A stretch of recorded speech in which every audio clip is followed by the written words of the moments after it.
നിങ്ങൾക്ക് ഈ വീഡിയോ ഇഷ്ടമായാൽ കൂടുതൽ വീഡിയോകൾക്കായി ഈ ചാനൽ സബ്സ്ക്രൈബ് ചെയ്യുക. അതിനോടൊപ്പം തന്നെ തൊട്ടടുത്തുള്ള ബെല്ലൈക്കൺ കൂടി പ്രസ് ചെയ്താൽ ഞാൻ അപ്ലോഡ് ചെയ്യുന്ന പുതിയ വീഡിയോസ് നിങ്ങൾക്ക് ലഭിക്കുന്നതാണ്.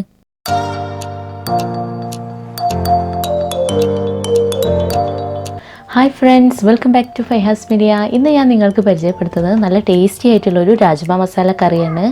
ഇത് വളരെ പെട്ടെന്ന് നമുക്ക് തയ്യാറാക്കിയെടുക്കാം. വളരെ ടേസ്റ്റിയാണ്. നമുക്ക് വൈറ്റ് റൈസിൻ്റെ അതുപോലെ തന്നെ ചപ്പാത്തിയുടെയും പൊറോട്ടയുടെ ഒക്കെ കൂടെ നല്ലൊരു കോമ്പിനേഷനാണിത്. രാജ്മ എന്ന് പറഞ്ഞിട്ടുണ്ടെങ്കിൽ നന്നായിട്ട് നല്ല പ്രോട്ടീൻസൊക്കെ ഉള്ളൊരു ബീൻസാണ്. നമുക്കിതിന് കിഡ്നി ബീൻസ് അതുപോലെ തന്നെ റെഡ് ബീൻസ് എന്നൊക്കെ പറയും. അപ്പോൾ നിങ്ങളെല്ലാവരും ഈ റെസിപ്പി ഒന്ന് ട്രൈ ചെയ്ത് നോക്കുക. നിങ്ങൾക്ക് ഇഷ്ടമാവണമെന്നുണ്ടെങ്കിൽ നിങ്ങളെല്ലാവരുമായിട്ട് ഷെയർ ചെയ്യാം. പിന്നെ ഒരുപാട് പേര് പറഞ്ഞിട്ടുണ്ടായിരുന്നു ഞങ്ങൾക്ക് നോട്ടിഫിക്കേഷനൊന്നും കിട്ടുന്നില്ല എന്ന്. അപ്പോൾ അതിന് വേണ്ടിയിട്ട് നിങ്ങൾ ബെല്ലൈക്കൺ പ്രസ് ചെയ്താൽ അതിലൊരു ഓൾ എന്നുള്ളൊരു ഓപ്ഷൻ ഉണ്ടാവും.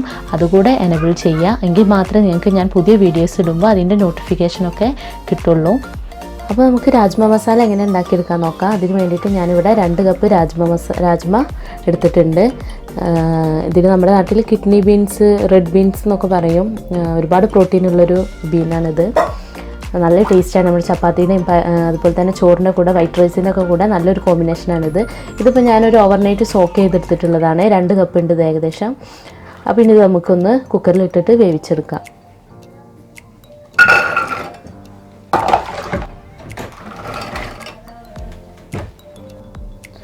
ഇനി നമുക്കിതിലേക്ക് ഇത് വേവിക്കാൻ ആവശ്യത്തിനുള്ള വെള്ളം ഒഴിച്ച് കൊടുക്കാം. ഇതിന് മുകളിൽ നിൽക്കുന്ന രീതിയിലുള്ള വെള്ളം ഒഴിച്ചാൽ മതി. ഇനി അടുത്തതായിട്ട് ആവശ്യത്തിന് ഉപ്പും ചേർത്ത് കൊടുക്കാം. ഇനി നമ്മുടെ കുക്കർ അടച്ച് വെച്ചിട്ട് ഒരു 5 to 6 വിസിൽ വെച്ചിട്ട് നമുക്കിത് വേവിച്ചെടുക്കാം. ഇപ്പോൾ ഒരു 6 വിസിൽ വന്നിട്ടുണ്ട്. ഇനി നമുക്കിത് വിസിൽ വളഞ്ഞിട്ട് വിസിൽ പോയതിന് ശേഷം ഒന്ന് ഓപ്പൺ ചെയ്യാം.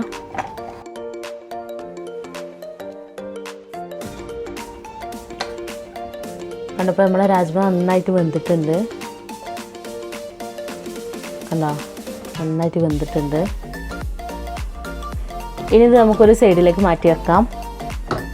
ഇനി നമുക്കൊരു പാൻ ചൂടാക്കിയിട്ട് അതിലേക്കൊരു 2 ടേബിൾ സ്പൂണ് ഓയിൽ ഒഴിച്ച് കൊടുക്കാം. നിങ്ങൾക്ക് വെളിച്ചെണ്ണ സൺഫ്ലവർ ഓയിൽ ഉപയോഗിക്കാം. ഞാനിപ്പോൾ സൺഫ്ലവർ ഓയിലാണ് ഇവിടെ ഉപയോഗിക്കുന്നത്.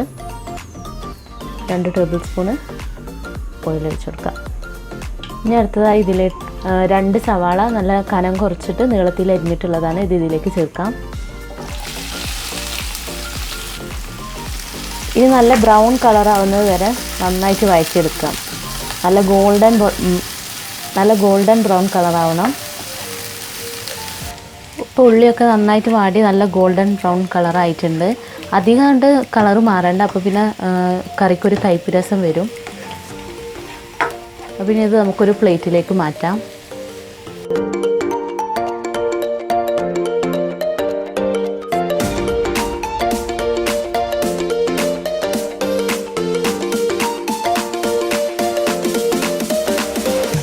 ഇനി ഇത് നമുക്കൊന്നിങ്ങനെ പരത്തിയിടാം. ഒന്ന് ചൂടാറാൻ വേണ്ടിയിട്ട് ഒന്നിങ്ങനെ പരത്തിയിട്ട ശേഷം മിക്സിയുടെ ജാറിലിട്ടിട്ട് നന്നായിട്ട് നല്ല പേസ്റ്റ് ആക്കിയിട്ട് അരച്ചെടുക്കാം. അപ്പോൾ ഇനി ഇത് നമുക്ക് ചൂടാറാൻ മാറ്റി വെക്കാം. അപ്പോൾ നേരത്തെ നമ്മളിവിടെ വഴറ്റിയെടുത്തിട്ടുള്ള സവാള ഒരു മിക്സിയുടെ ജാറിലെടുത്തിട്ടുണ്ട്. ഇനി നമുക്കിത് നന്നായിട്ടൊന്ന് നല്ല സ്മൂത്ത് ആക്കിയിട്ട് കുറച്ചൊരു 2 ടേബിൾ സ്പൂൺ വെള്ളം കൂടി ചേർത്തിട്ട് നന്നായിട്ടൊന്ന് അരച്ചെടുക്കാം. ഇപ്പോൾ നമ്മുടെ സവാള ഇവിടെ നന്നായിട്ട് അരച്ചെടുത്തിട്ടുണ്ട്. കണ്ടോ, നല്ല സ്മൂത്തായിട്ട് അരഞ്ഞിട്ടുണ്ട്. ഇനി ഇത് നമുക്കൊരു സൈഡിലേക്ക് മാറ്റി വെക്കാം.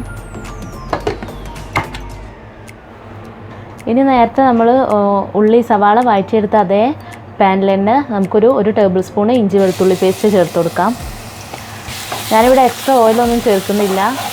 ഇനി അടുത്തതായിട്ട് ഇതിലേക്ക് ചേർക്കാൻ പോകുന്നത് ഒരു മീഡിയം സൈസിലുള്ള 3 തക്കാളി, നല്ല പഴുത്ത തക്കാളി നന്നായിട്ട് അരച്ചെടുത്തിട്ടുള്ളതാണ്. നന്നായിട്ട് പേസ്റ്റ് ആക്കി എടുത്തിട്ടുള്ളത്. അത് നമുക്കിതിലേക്ക് ചേർത്ത് കൊടുക്കാം.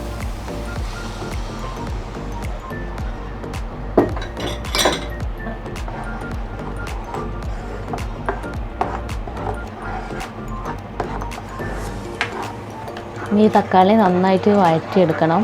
എന്നിട്ട് എണ്ണ തെളിയുന്ന ഒരു പരുവമാവണം. ഇപ്പോൾ നമ്മുടെ തക്കാളിയിലെ വെള്ളമൊക്കെ നന്നായിട്ട് വറ്റിയിട്ടുണ്ട്. നന്നായിട്ട് വെന്തിട്ടുണ്ട്. ഇനി നമുക്കിതിലേക്ക് വേണ്ട മസാലകൾ ചേർത്ത് കൊടുക്കാം.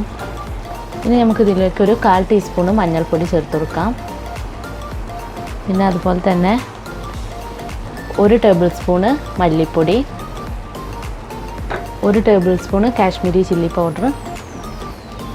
ഇത്രയും ചേർത്ത് നന്നായിട്ടൊന്ന് വഴറ്റിയെടുക്കാം.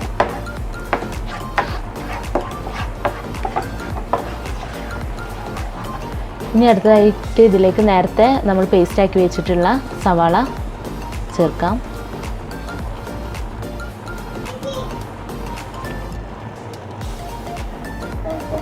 ഇനി ഒന്ന് നന്നായിട്ട് മിക്സ് ചെയ്തെടുക്കാം.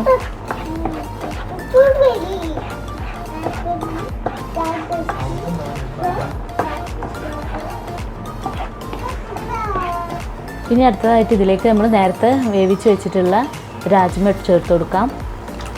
ഞാനതിൻ്റെ വെള്ളം ഒഴിവാക്കിയിട്ടില്ല, വെള്ളത്തോട് തന്നെയാണ് ഇതിലേക്ക് ചേർക്കുന്നത്. ഇനി നന്നായിട്ടൊന്ന് മിക്സ് ചെയ്യാം.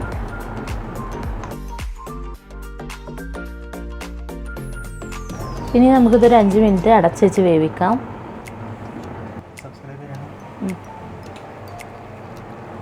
ഈ ഒരു സ്റ്റേജിൽ ഒരു 1/2 ടീസ്പൂൺ ഗരം മസാല ചേർത്ത് കൊടുക്കാം. അതുപോലെ തന്നെ 1/2 ടീസ്പൂണ് കസൂരി മേത്തി, ആവശ്യത്തിന് ഉപ്പ്. ഇത്രയും ചേർത്ത് നന്നായിട്ടൊന്ന് മിക്സ് ചെയ്യാം.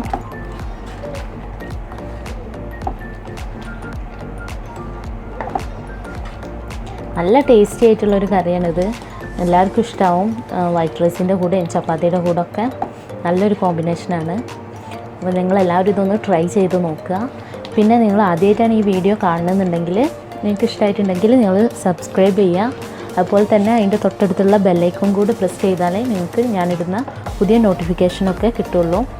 ഇനി നമുക്കിതിലേക്ക് അടുത്തതായിട്ട് കുറച്ച് മല്ലിയില കൂടെ ചേർത്ത് കൊടുക്കാം. പിന്നെ ഒരുപാട് പേര് പറഞ്ഞിട്ടുണ്ടായിരുന്നു വീഡിയോസിൻ്റെ നോട്ടിഫിക്കേഷൻ ഒന്നും കിട്ടണമെന്നില്ല എന്ന്.